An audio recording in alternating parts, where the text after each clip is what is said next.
Tervetuloa taas tänne Leffahullu-podcastin pariin. Tällä kertaa arvostelussa uusi Netflix-leffa The Rip, joka tuli juuri palveluun. Näin tämän elokuvan trailerin ja pelkästään se, että pääosissa on Matt Damon ja Ben Affleck, sai kiinnostumaan tästä. Vieläpä kun kyseessä on jonkinlainen korruptuneisiin poliiseihin liittyvä elokuva, niin ai että. Mutta minkälainen leffa tämä olikaan ja miten päänäyttelijät ja muut näyttelijät vetivät roolinsa, entä jäinkö kaipaamaan jotain, niin näihin vastauksia arvostelussa. Mutta ensin totta kai mainitaan, että hei, jos katsot YouTuben puolelta, pistä peukkua, jos tykkäät tästä, pistä kanava tilaukseen, muistutukset kellosta päälle, näitä aina koska tulee uutta sisältöä. Ja se tietenkin myös auttaa kanavaa. Ja jos haluat lisää auttaa kanavaa, tukea kanavaa, niin Leffahullu YouTube-kanavan jäseneksi voi liittyä. Jäsenet näkevät muun muassa ennakkoon videoita, saavat nimensä johonkin päin videoa ja sillä tavalla voit näyttää, että tuet kanavaa. Jäsenyys on joko euron kuukaudessa tai 3 euroa kuukaudessa, eli melko hyvään hintaan. Ja jos taas haluat ostaa itsellesi kulttileffoja, kuten vaikkapa elokuvan The Wraith, niin kulttileffakaupasta voi käydä ostamassa itselleen kulttielokuvia. Ja nyt mukavasti uuden vuoden kunniaksi koodilla Leffahullu 15 saat 15% alennusta. Eli nyt entistä järeämmät alennukset, eli kannattaa käydä katsomassa, mitä kaikkea mukavaa kulttileffakaupasta löytyy. Ja tuttuun tapaan kulttikamaa-osiossa sitten käsitellään aina aika ajoin kulttileffoja, kuten muun muassa tämäkin elokuva on lähiaikoina tulossa käsittelyyn. Eli kannattaa myös käydä katsomassa niitä videoita tai kuunnella podcastin puolelta, että mitä mieltä meikäläinen on vaikka muun muassa juuri tästä leffasta ja hakea sitten vähän osviittaa, että mitä kaikkea nannaa sieltä kulttileffakaupasta löytyy. Mutta tosiaan koodilla Leffahullu 15 isolla kirjoitettuna, niin sillä saa 15% alennusta, eli kannattaa käydä tutkimassa, mitä kaikkea kivaa löytyy. Mutta nyt itse arvostelun pariin, eli elokuva The Rip. Elokuva kertoo siis miamilaisesta tällaista poliisin takavarikkoporukasta, joka saa vihiä isosta takavarikosta. Mutta kun kyseessä ei olekaan se perus muutama 100 tonnia, vaan 20 miljoonaa kartellirahaa, herää kysymys, onko kaikki tiimin jäsenet rehellisiä vai ovatko he valmiita tekemään mitä tahansa hiton isosta summasta rahaa? Ja miten tähän liittyy juuri kuollut tällainen poliisikapteeni? Tässä tarina pääpiirteittäin. Leffan nimi The Rip viittaa siis takavarikkoon. Eli tässä leffassa siis suoritetaan tällaisia poliisin tekemiä rahatakavarikoita. Ja tämä Matt Damonin hahmo, hänen johtama yksikkönsä siis tekee tällaisia takavarikoita, eli takavarikoi rikollisten rahoja ja rahakätköjä. Elokuvassa on ihan hyvää thrillerileffan tuntua ja twistejä. Ainut vain, että ne twistit näkee vähän turhan kaukaa. Siis siinä oli ihan hyvää yritystä ja ihan hauskaa tällaisia juttuja, mutta niin nyt ei ole järin niin kuin vaikea arvata. Siis kun elokuvassa tosiaan isoja rahavarikoita lähdetään tekemään ja sitten alusta asti heti tulee se semmoinen, että kerrotaan, että osa poliiseista toisissakin yksiköissä on ollut korruptoneita ja sitten mietitään, että onko tässä porukassa kaikki sitten varmasti luotettavia tai onko joku kenties korruptoitunut, niin sitä alkaa tulee vähän semmonen, että ihan hyvää twistiä, mutta näkee pikkusen liian kaukaa. Mä kuitenkin pidin siitä, että niin kuin kaikki hahmot tässä tuntuu siltä, että ne vois olla korruptoneita, mutta se tekee sellaisen mukavan niin kuin sinänsä pikku twistin, että kuka sitten lopulta onkaan. Koska siis jopa Ben Affleckin ja Matt Damonin hahmot tai no etenkin juuri heidän hahmonsa Dane ja JD, ne vaikuttaa todella epäilyttäviltä ja sellaisilta, että he vois ottaakin paljonkin rahaa ja lahjuksia vastaan, ja vielä kun he on niin kuin tämän yksikön niin kuin johtohahmoja. Anteeksi Nikke, pikkusen mainosta tähän väliin, keskeytän omat juttuni, eli lukitse säästöt, tilaa Sky Showtime 18 kuukaudeksi kerralla ja säästä yli 33%. Älä jää paitsi säästöistä, nappaa Sky Showtimen vuositilaus hintaan 39,99. Katso kaikki suosikkisi putkeen, maksa alkaen 4,99 kuukaudessa Sky Showtime tilauksella. Linkki löytyy YouTuben kuvauksista. Ole hyvä, Nikke. Tässä leffassa on toimintaa jonkun verrankin, aika perus action Jacksonia. Ei oikeastaan erotu välttämättä niin kuin saatti mitenkään edukseen, muuten sitä löytyy, sitä actionia, ja se on ihan hyvin toteutettua, ei siinä mitään, se ei keksi pyörää uudelleen tai näin, eli siinä on paljon tuttuja elementtejä, mitä on nähty monissakin. Tämä ei ole tarkoituskaan olla mikään uusi John Wick, koska tämä on enemmän tämmöinen thrillerin omainen poliisileffa.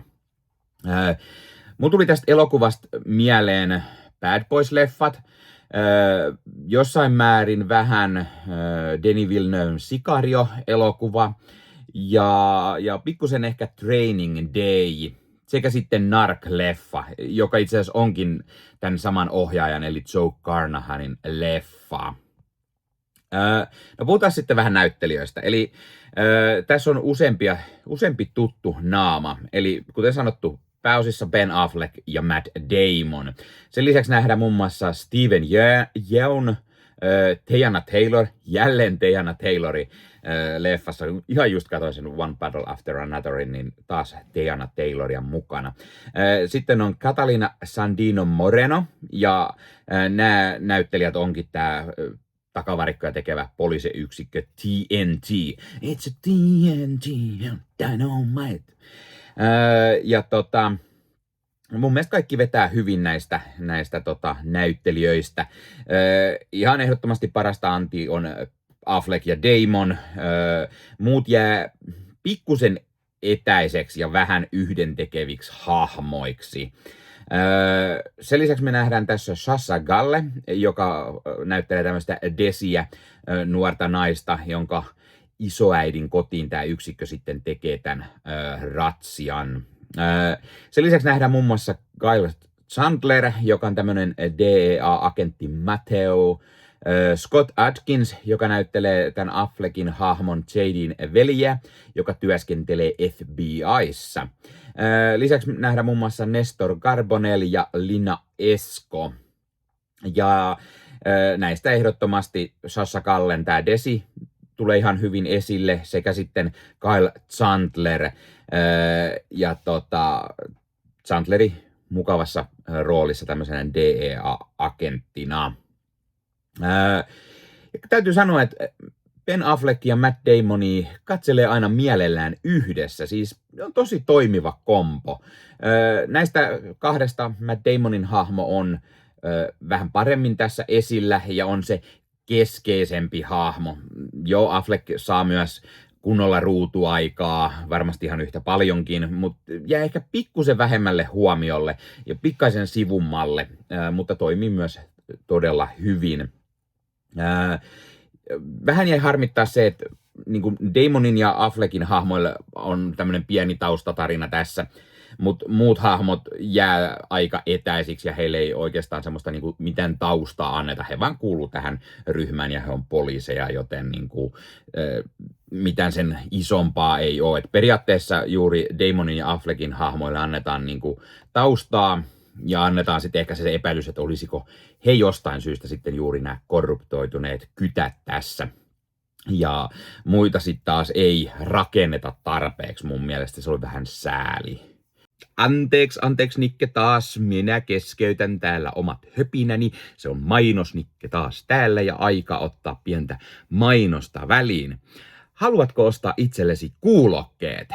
Nyt Valkon VMK 25.2 kuulokkeet, ne on todella kova vaihtoehto.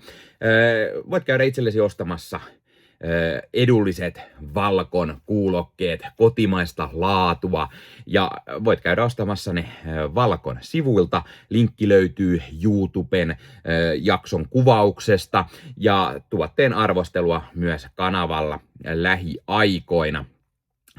Todella toimivat kuulokkeet, todella järeät kuulokkeet, passo toimii todella nautinnollisesti, kun katsoo leffoja, ja nämä 25.2 on siis päivitetty malli. Nämä on pikkusen vielä kovemmat kuin VMK 25, eli kannattaa käydä tsekkaamassa Valkon sivuilta linkkiä tuosta videosta, ja ei muuta kuin ostoksille, niin pystyy sitten nauttimaan vaikka illalla, kun perheen pienimmät on nukkumassa, tai jos naapurissa asuu se valittava vanha eukko, joka muka kuulee kaiken, mutta todellisuudessa itse huudattaa Emmerdaleä aina täysillä niin, että koko talo raikaa, mutta jostain syystä sinun ohjelmat aina häiritsee, niin ei muuta kuin Valkon kuulokkeita päähän kuule, niin ei häirinny sitten naapuritkaan.